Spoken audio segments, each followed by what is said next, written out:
GST चोरी का बहुत बड़ा रैकेट पकड़ा गया है। 19 राज्यों में 122 कंपनियां खोल के जीएसटी चोरी की जा रही थी। सैकड़ों करोड़ रुपए की जीएसटी चोरी हो गई। उत्तर प्रदेश में 26 कंपनियां फर्जी पाई गई हैं जो जीएसटी चोरी कर रही थी। इसके अलावा जम्मू कश्मीर, पंजाब, हरियाणा, दिल्ली, राजस्थान में फर्जी कंपनियां बना के जीएसटी चोरी हो रही थी। असम, झारखंड, उड़ीसा, मध्य प्रदेश और गुजरात में फर्जी कंपनियां बना के जीएसटी चोरी हो रही थी। महाराष्ट्र, कर्नाटक, तेलंगाना, उत्तराखंड, बिहार में फर्जी कंपनी बना के जीएसटी चोरी हो रही थी। पश्चिम बंगाल, तमिलनाडु, आंध्र प्रदेश में भी फर्जी कंपनी बना के जीएसटी चोरी हो रही थी। इसके पहले राजस्थान में जीएसटी का पूरा बहुत बड़ा रैकेट मिला था। उसके पहले गुजरात में जीएसटी का बहुत बड़ा रैकेट मिला था। और अब की बार तो ऐसा रैकेट मिला है जिसका पूरा देश में नेटवर्क है। 19 राज्यों में जिसका नेटवर्क चल रहा है। क्यों? क्योंकि हमने जीएसटी एक्ट तो बना दिया, लेकिन जीएसटी चोरी को बहुत गंभीर अपराध नहीं बताया, जघन्य अपराध हमने घोषित नहीं किया। हमने इनकम टैक्स एक्ट बनाया, लेकिन इनकम टैक्स की चोरी को कोई जघन्य अपराध घोषित नहीं किया।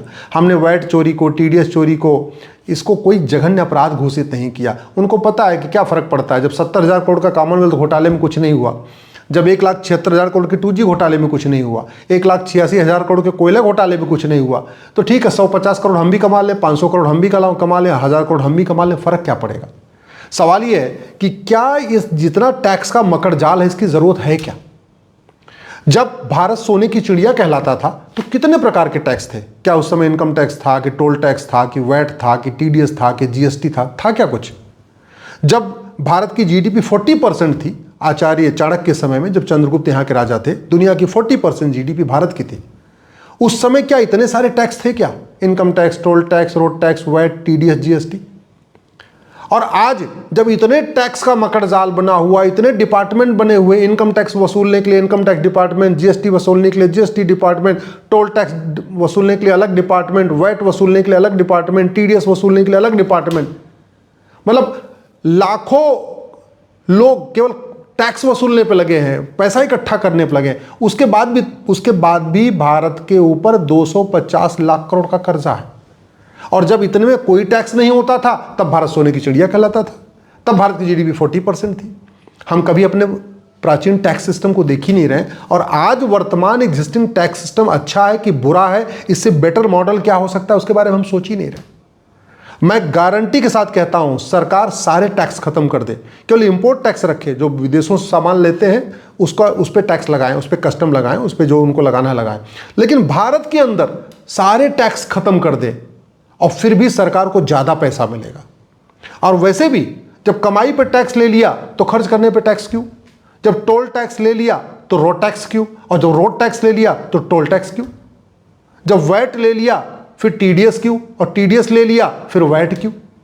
मुझे लगता है कि कहीं ना कहीं इस पर गंभीरता के साथ चर्चा करने की ज़रूरत है।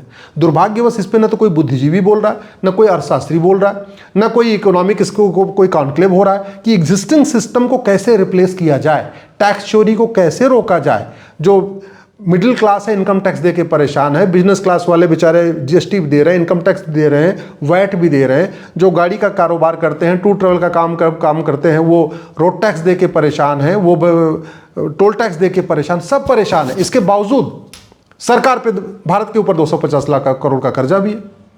मैं गारंटी के साथ कहता हूं, सरकार ये सारे टैक्स खत्म कर दे, वन नेशन वन टैक्स लागू करे, बैंकिंग ट्रांजैक्शन टैक्स लागू करे, कमाई पे सारे टैक्स खत्म करे, केवल खर्च करने पे टैक्स लगाए। सरकार की आय भी बढ़ जाएगी, बिजनेस कारोबार भी बढ़ जाएगा, जीडीपी भी बढ़ जाएगी और भ्रष्टाचार अपराध भी खत्म हो जाएगा। वर्तमान टैक्स सिस्टम कई मामले में बिल्कुल गड़बड़ है, अनकॉन्स्टिट्यूशनल भी है। उदाहरण के लिए नॉर्थ ईस्ट के कई राज्यों में टैक्स ही नहीं, मतलब वो करोड़पति हैं, अरबपति हैं, बड़े बड़े कारोबारी हैं, उनका पेट्रोल पंप चल रहा है, वहाँ पे उनकी फैक्ट्री चल रही है, उनकी इंडस्ट्री चल रही है, उनकी होटल चल रही है, उनकी रेस्टोरेंट चल रही है, फिर उनको टैक्स ही नहीं देना। ये क्या मतलब हुआ? एक सर्विस क्लास आदमी, चाहे वो टीचर हो, चाहे वो हवलदार हो, चाहे वो डॉक्टर हो, चाहे इंजीनियर हो, सबको टैक्स देना है। प्राइवेट कंपनी काम करने वाले अकाउंटेंट को भी टैक्स देना है। लेकिन लोग एसी मैकेनिक का काम करते हैं, फ्रिज मैकेनिक का काम करते हैं, और फल मंडी में काम करते हैं, फूल का काम करते हैं, सब्जी का काम करते हैं, वो भी हर महीने लाख लाख रुपए कमा रहे हैं, 2-2 लाख रुपए कमा रहे हैं, वो टैक्स देते ही नहीं। तो सरकार को पूरा टैक्स भी नहीं मिल पा रहा है, टैक्स देने वालों पे डबल मार भी पड़ रही है, टैक्स की चोरी भी हो रही है। हजारों करोड़ रुपए केवल टैक्स इकट्ठा करने पे जो लोग लगे हुए हैं उनके वेतन भत्ता पे चला जा रहा है, उनके गाड़ी बंगला पे चला जा रहा है। फिर ऐसे टैक्स सिस्टम को लेके फायदा क्या? क्या ये जो टैक्स का मकड़जाल है ये लोगों को रोजगार देने के लिए बनाया हुआ है? क्या ये टैक्स का मकड़जाल केवल इसलिए क्रिएट किया गया कि भाई कुछ लोगों को इनकम टैक्स में नौकरी मिल जाएगी, कुछ लोगों को जीएसटी डिपार्टमेंट में नौकरी मिल जाएगी, कुछ लोग टोल टैक्स वसूलेंगे, कुछ वैट वसूलेंगे, कुछ टीडीएस वसूलेंगे? मतलब टैक्स का कारोबार, ये जो टैक्स का मकड़जाल है ये रोजगार के लिए बनाया गया है, ये लोगों की सहूलियत के लिए बनाया गया। ये वर्तमान टैक्स सिस्टम न जनहित में है, न राष्ट्रहित में है, न समाज हित में है, न इससे ट्रांसपेरेंसी आ रही है, न इससे करप्शन खत्म हो रहा है। फिर ये टैक्स सिस्टम क्यों चल रहा है? सरकार सारे टैक्स खत्म कर दे, कमाई पे सारे टैक्स खत्म कर दे, खर्च करने पे केवल 2% टैक्स लगाए, सरकार माला माल हो जाएगी, खजाना भर जाएगा और सारे अपराध भी खत्म हो जाएंगे। मैं अपराध क्यों खत्म कह रहा हूँ?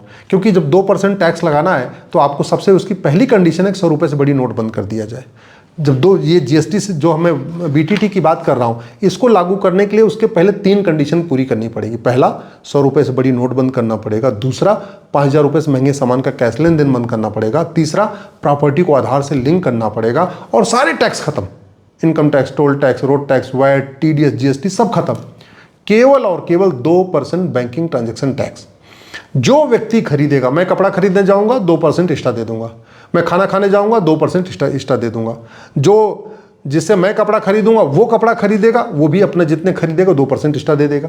हर व्यक्ति 2% एक्स्ट्रा देता चला जाएगा, सरकार का खजाना भर जाएगा, बीच कोई बिचौलिया की जरूरत नहीं पड़ेगी, सरकार को डायरेक्ट पैसा मिलेगा। क्यों? क्योंकि 5000 रुपये से ऊपर कैश लेन देन तो बंद हो गया, तो व्यक्ति कोई बड़ा काम कर ही नहीं सकता। मतलब अगर मैं मोबाइल खरीदूंगा तो भी 2% एक्स्ट्रा दूंगा, मैं कैश में खरीद ही नहीं सकता, 5000 रुपये से महंगा है। स्कूटी खरीदूंगा, एयर टिकट लूंगा, ट्रेन टिकट लूंगा, एसी का टिकट लूंगा, कुछ भी खरीदूंगा, जब कानून बन गया कि 5000 रुपये से ऊपर आप कैश खर्च ही नहीं कर सकते, तो मजबूरी में हर व्यक्ति को ऑनलाइन ट्रांजैक्शन करना पड़ेगा। एटीएम यूज़ करना पड़ेगा, पेटीएम यूज़ करना पड़ेगा, भीम यूज़ करना पड़ेगा, रुपए कार्ड यूज़ करना पड़ेगा, डेबिट कार्ड यूज़ करना पड़ेगा, क्रेडिट कार्ड यूज़ करना पड़ेगा। अब कुछ लोग कहेंगे आज की डेट में संभव कैसे? संभव ऐसे है कि 150 करोड़ तो आधार बन चुके हैं भारत में। दूसरा, 250 करोड़ बैंक खाते बन चुके हैं। कोई कहेगा गरीब कैसे जुड़ेंगे? तो भैया गरीब से गरीब आदमी बैंक से जुड़ा हुआ है, 55 करोड़ जनधन खाते खुल चुके हैं। गरीब से गरीब आदमी जो भूमिहीन है, जो किसान है, जो मजदूर है, उसको सीधे किसान सम्मान निधि के सेंटर से आ रही है और जाके बाकायदा बैंक से पैसे निकाल रहा है। तो ये नहीं कह सकता कि मुझे तो एटीएम पेटीएम चलाना नहीं आता और मुझे तो हमें बैंक आना जाना नहीं आता। सबको पता है, सब पैसा ले रहे हैं। बच्चों का वजीफा सीधे उनके खाते में आ रहा है, बच्चों का जूता मोजा का पैसा भी सीधे उनके खाते में आ रहा है, बच्चों का जो कुछ केंद्र सरकार की योजनाएं हैं, राज्य सरकार की योजनाएं, सारा पैसा आ रहा है। विधवा पेंशन सीधे खाते में आ रही है, गरीब का पैसा सीधे खाते में आ रहा है, आयुष्मान का पैसा सीधे खाते में आ रहा है, लोन वजीफा सीधे खाते में आ रहा है, सब कुछ अकाउंट में आ रहा है, पैसा तो हो ही नहीं रहा है। तो फिर कोई ये नहीं कह सकता कि मुझे चलाना नहीं आता, मुझे बैंक जाना नहीं आता, मुझे एटीएम चलाना नहीं आता, मुझे पेटीएम चलाना नहीं आता, सबसे आता। और सबसे बड़ी बात, रेडी वाले, पटरी वाले, धोबी, नाई, मोची, हर व्यक्ति आज की डेट में ऑनलाइन ट्रांजैक्शन कर रहा है। फिर ऐसे में अगर हम साइबर फ्रॉड को सीरियस क्राइम डिक्लेयर कर दें और ऑनलाइन को बढ़ावा दे दें, सारे टैक्स खत्म कर दें और बीटीटी लागू कर दें, तो जानते हैं क्या होगा? सबसे बड़ा फायदा ये होगा कि लेखपाल पटवारी एकदम ईमानदार हो जाएंगे, पैसा लेंगे नहीं, क्योंकि लेंगे तो पकड़े जाएंगे। सारा का सारा करप्शन कैश में होता है।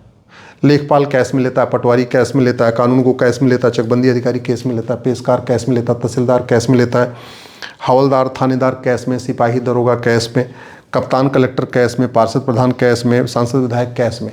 और जब 100 रुपये से बड़ी नोट बंद हो जाएगी, 5000 रुपये से महंगे सामान का कैश लेन देन बंद हो जाएगा, तो ये कैश लेके करेंगे, कैश लेके खाएंगे थोड़ी, कुछ खरीद ही नहीं सकते तो क्या करेंगे लेके घर में बैठे बैठे।